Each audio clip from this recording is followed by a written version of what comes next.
Ya, halo Sobat Kicauannya dimanapun berada, senang berjumpa kembali di channel TVM Murai Batu, channel yang konsisten membahas seputar cara beternak murai batu dan arena lomba. Di video kita kali ini kita akan membahas apakah salah murai batu diberikan doping khususnya untuk mengikuti arena lomba. Tentu pertanyaan ini sangat menggugah semua kicauannya dimanapun berada, khususnya ketika berharap murai batu yang digantangkan bisa bekerja maksimal. Namun doping merupakan salah satu hal yang bisa jadi menakutkan bagi teman-teman kicauania karena efek samping yang kalau tidak digunakan dengan benar, maka murai batu ini bisa menjadi rusak atau bahkan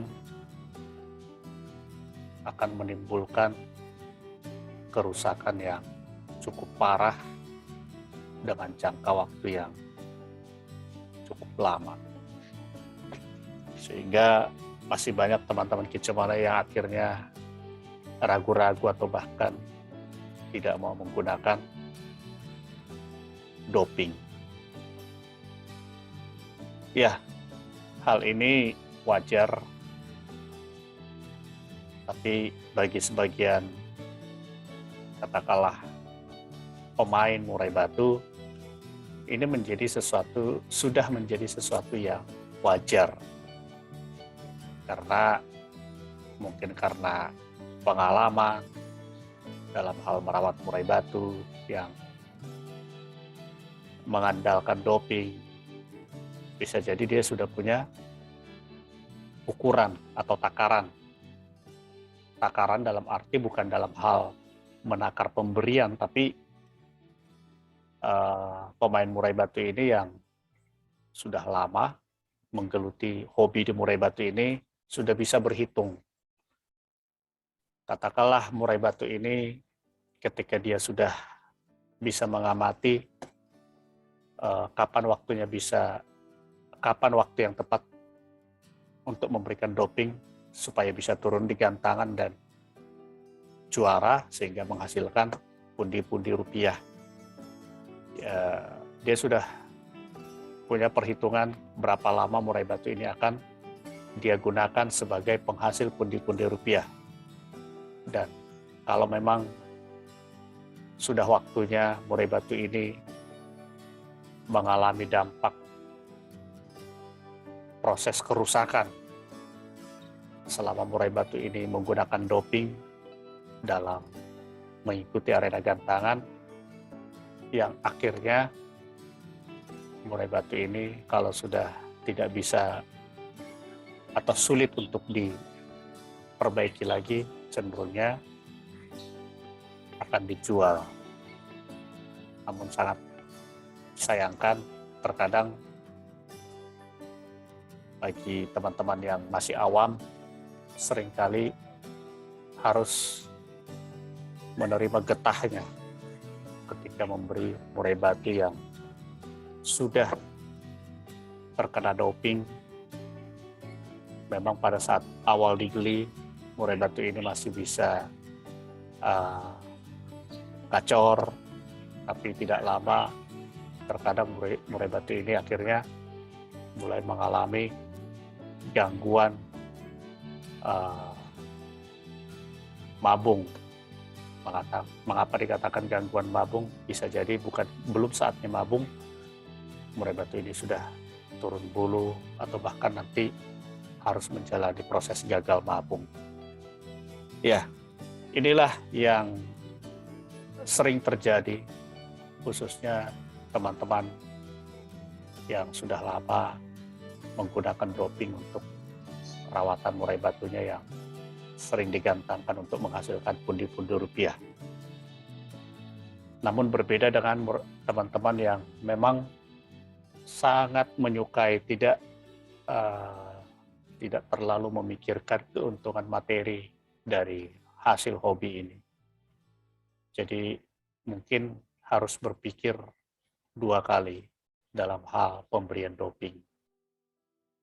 Ya mungkin bisa jadi doping ini sangat membantu murai batu ini bisa tampil maksimal di arena gantangan. Karena memang ya tujuan dari doping ini adalah yang pertama meningkatkan sisi fighter, sisi birahi, durasi, sehingga kadang-kadang memicu murai batu ini selalu menembakkan materi-materi tajam di arena gantangan. Inilah tujuan daripada doping ini. Namun bagaimana caranya supaya murai batu yang diberi doping ini tidak berdampak negatif untuk jangka panjang? Jadi memang sebaiknya pemberian doping ini punya aturan yang harus kita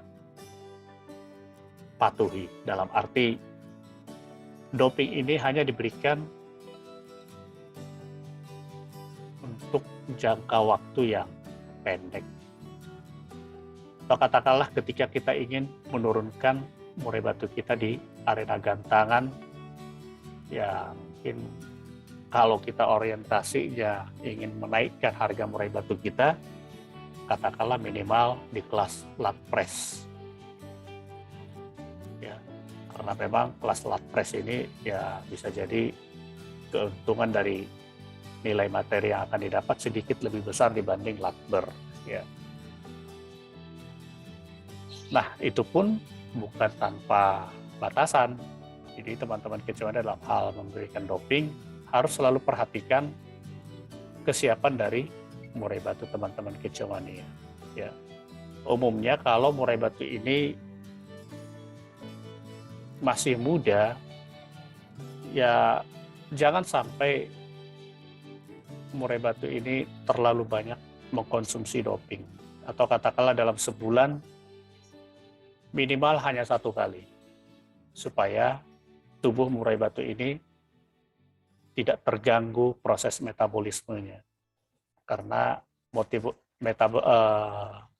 doping ini bisa sangat mempengaruhi proses metabolisme daripada murai batu muda. Karena memang seluruh sel-sel organ daripada murai batu muda ini masih dalam proses berkembang. Bayangkan kalau sebenarnya belum saatnya murai batu ini memiliki sisi birahi, sisi emosi fighter,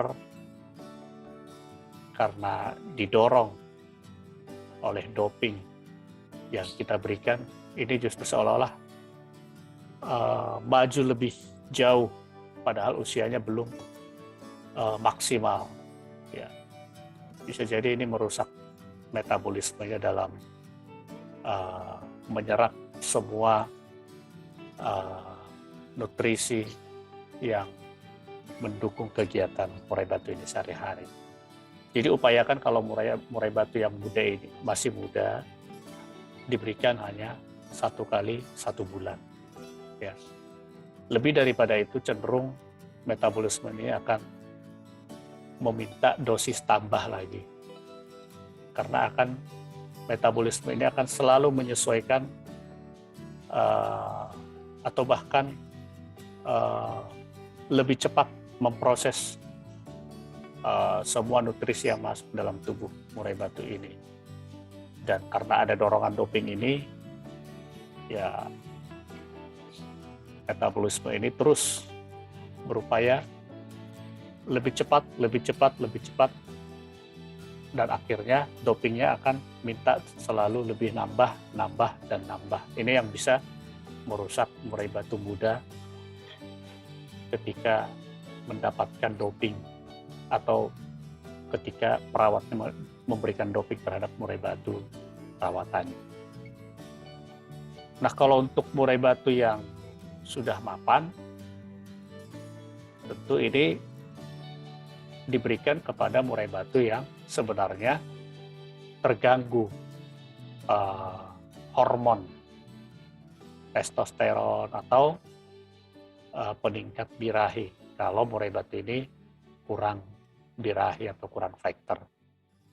Itu pun dalam hal pemberiannya, kalau tidak dibatasi, sama seperti murai batu yang masih muda. Dia akan minta tambah dosis, dan ini yang bahkan sampai merusak hormon reproduksi murai batu ini. Dan umumnya tidak bisa untuk diternakkan. Kalau diternakkan, sering sekali hasilnya minim atau kurang baik. Ya. Nah, ada lagi dalam hal pemberian doping ini, kalau teman-teman kicauannya bisa mengamati sampai sejauh mana atau sampai berapa kali doping ini bisa diberikan, tingkat kegacorannya sampai sejauh mana. Ya, jadi memang doping ini dalam taraf tertentu ini sangat membantu di arena gantangan kalau memang murai batu kita ini butuh dorongan, ya, butuh motivasi atau butuh sesuatu yang memotivasi dia untuk rajin berkicau di gantangan. Ya, tapi kalau ini tidak tepat atau pemberiannya tidak tepat waktu dengan takaran yang pas, justru ini bisa membuat murai batu ini terlalu over birahi, over faktor, over emosi, ya. Bahkan sampai bisa merusak kalau akhirnya semuanya terlalu berlebihan, ya, over birahi, over emosi. Jadi dalam hal pemberian doping ini, sekali lagi ini merupakan salah satu pilihan terakhir buat teman-teman kicauannya yang ingin membuat murai batunya ini tampil maksimal di arena gantangan. Tapi sekali lagi selalu lakukan ini sebagai pilihan terakhir. Bukan berarti ini adalah cara instan untuk punya murai batu dengan performa terbaik di arena gantangan. Sekali lagi, yang terbaik itu adalah ketika memelihara murai batu ini dengan pola rawatan, pola pakan, pelatihan, dan proses waktu yang tidak singkat, tapi hasilnya akan jauh lebih baik dibanding mengandalkan doping.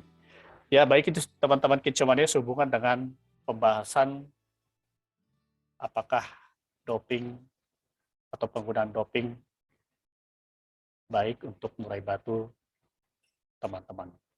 Salam kicau mania.